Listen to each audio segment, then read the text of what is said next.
بے شک اللہ بڑے بخشنے والے بڑے رحم کرنے والے ہیں۔ پچھلی آیت مقدسہ میں آیا تھا کہ مدینہ طیبہ اور اس کے قرب و جوار میں کچھ ایسے منافق لوگ تھے جن کا نفاق اتنا پوشیدہ تھا کہ اللہ تبارک و تعالی نے اپنے نبی محمد رسول اللہ صلی اللہ علیہ وسلم سے ارشاد فرمایا کہ ان کی منافقت و نفاق کو آپ نہیں جانتے، ہم جانتے ہیں۔ آپ ان کے نفاق کو نہیں جانتے لیکن ہم جانتے ہیں کہ یہ منافق ہیں۔ اور ایسے لوگ جن کے بارے میں یہ بتایا گیا تھا، ایک ہی مجلس میں رسول اللہ صلی اللہ علیہ وسلم نے خطبہ جمعہ کے موقع پر منبر پر تشریف فرما ہوتے ہوئے 36 آدمیوں کا نام لے کے فرمایا تھا کہ یہ لوگ منافق ہیں، لیکن ان کا نفاق اتنا پوشیدہ ہے، اتنا چھپا ہوا ہے، فرمایا لا تعلمون، آپ نہیں جانتے۔ اب اگر حضور صلی اللہ علیہ وسلم عالم الغیب ہوتے تو پھر حضور صلی اللہ علیہ وسلم کو اللہ پاک فرماتے کہ آپ نہیں جانتے، اور اللہ فرما رہے ہیں وَنَحْنُ نَعْلَمُ، ہم جانتے ہیں۔ تو عالم الغیب ذات صرف اللہ کی، نبی پاک صلی اللہ علیہ وسلم کو اللہ تبارک و تعالی کی طرف سے علم عطا فرمایا جاتا ہے،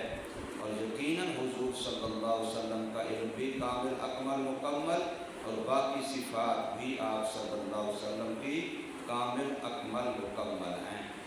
اب یہاں ارشاد فرمایا کہ جیسے وہ لوگ جن کا نفاق چھپا ہوا تھا اور وہ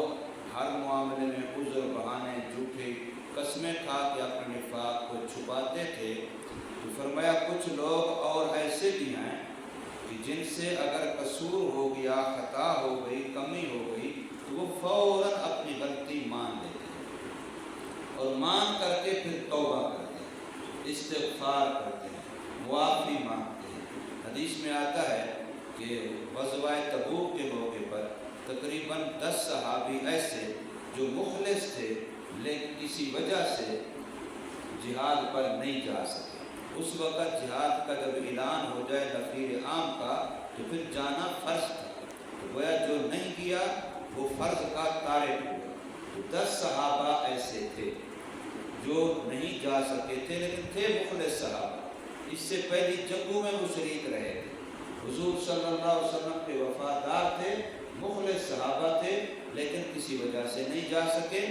اب جب حضور صلی اللہ علیہ وسلم واپس تشریف لائے اور نہ جانے والوں کے بارے میں وعیدیں نازل ہوئی، تو اب ان میں سے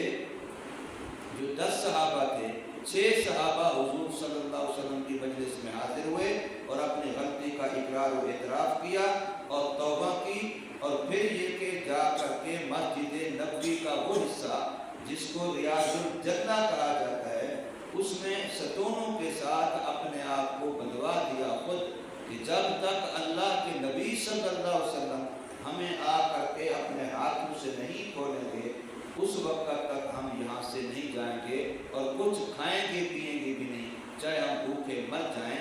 جیسے بھوک ہڑتال کر دی جاتی ہے، تو اس طریقے سے ان صحابہ نے کیا۔ ان میں سے ایک حضرت ابو لبابہ رضی اللہ تعالی عنہ بھی تھے۔ حضور صلی اللہ علیہ وسلم نماز پہ تشریف لائے تو دیکھا، پوچھا بھی یہ کیوں؟ تو کہتے جی انہوں نے یہ قسم اٹھا لی ہے کہ ہم اس وقت تک یہاں سے نہیں جائیں گے، ہمیں نہ کھولا جائے جب تک کہ خود رسول اللہ صلی اللہ علیہ وسلم ہمیں آ کر کے نہ کھولیں۔ تو حضور نے ارشاد فرمایا اگر انہوں نے یہ قسم کھائی ہے تو اب میں بھی قسم کھاتا ہوں کہ جب تک اللہ کی طرف سے مجھے حکم نہیں آئے گا کہ میں ان کو کھولوں، اس وقت تک میں بھی ان کو نہیں کھولوں گا۔ یہاں تک کہ کئی دن اسی حالت میں گزر گئے، بھوکے پیاسے، لیکن اپنی بات پر قائم ہے کہ اللہ کی طرف سے ہماری برات کا اعلان ہو، اللہ ہماری معافی توبہ کو قبول فرمائے، رسول اللہ صلی اللہ علیہ وسلم نے اپنے ہاتھ مبارک سے آ کے کھولے، تب ہم یہاں سے جائیں گے۔ بے ہوش ہو گئے بھوک کی وجہ سے بہت سارے، لیکن انہوں نے وہاں سے اپنے آپ کو کھلوانا چھوڑنا یہ نہیں کیا۔ پھر اللہ کی طرف سے حضور صلی اللہ علیہ وسلم پر یہ آیات نازل ہوئی جو ابھی میں پڑھ رہا ہوں۔ ان 3 آیتوں کے اندر ان کی توبہ قبول ہونے کا اعلان کیا گیا اور ان کی مدح کی گئی، ان کی تعریف کی گئی۔ پھر حضور صلی اللہ علیہ وسلم نے بذات خود آ کر کے ان کو اپنے ہاتھوں سے کھولا، اور وہاں پر اب جو ستون ہیں، ایک ستون استوائے ابو لبابہ آج بھی وہاں لکھا ہوا ہے۔ جو ستون ہے وہاں مسجد نبوی کے اس حصے میں جو ریاض الجنہ کا حصہ کہا جاتا ہے، جہاں آج کل موبائل کی ایپ کے بغیر جانے کی اجازت نہیں ہے، تو وہاں پر ایک ستون استوائے حنانہ ہے، جہاں وہ کھجور کا تنا رونے لگ گیا تھا جب رسول اللہ صلی اللہ علیہ وسلم منبر پہ تشریف فرما ہوئے تھے۔ ایک استوانہ امی عائشہ ہے اور ایک استوانہ ابو لبابہ بھی وہاں موجود ہے۔ استوانہ عربی میں ستون کو کہتے ہیں۔ تو ان کی توبہ جب قبول ہوئی تو اب یہ لوگ وہاں سے کھول دیے گئے، تو اگلے دن ان میں سے بہت سارے لوگ اپنی توبہ کی تکمیل کے لیے کچھ مال لے کے رسول اللہ صلی اللہ علیہ وسلم کی خدمت میں حاضر ہوئے، بلکہ اکثر نے تو یہ کہا کہ یا رسول اللہ، ہمارے جہاد میں پیچھے رہ جانے کی وجہ چونکہ مالی مصروفیت بنی ہے، اس لیے ہم اپنا سارا مال اللہ کے راستے میں صدقہ کرتے ہیں، ہمارا سارا مال قبول کر لیا جائے، جہاں آپ چاہیں اس کو استعمال فرمائیں، خرچ کر دیں۔ تو حضور صلی اللہ علیہ وسلم فرمایا کہ مجھے اللہ نے اس کا حکم نہیں دیا، اس لیے میں تمہارا مال نہیں لیتا۔ پھر حضور صلی اللہ علیہ وسلم کو جب انہوں نے اصرار کیا تو آپ نے فرمایا کہ چلو 1/3 مال تم اللہ کے راستے میں صدقہ کرو اور باقی نہیں۔ اور اللہ پاک نے اس آیت میں جو اگلی آیت ہے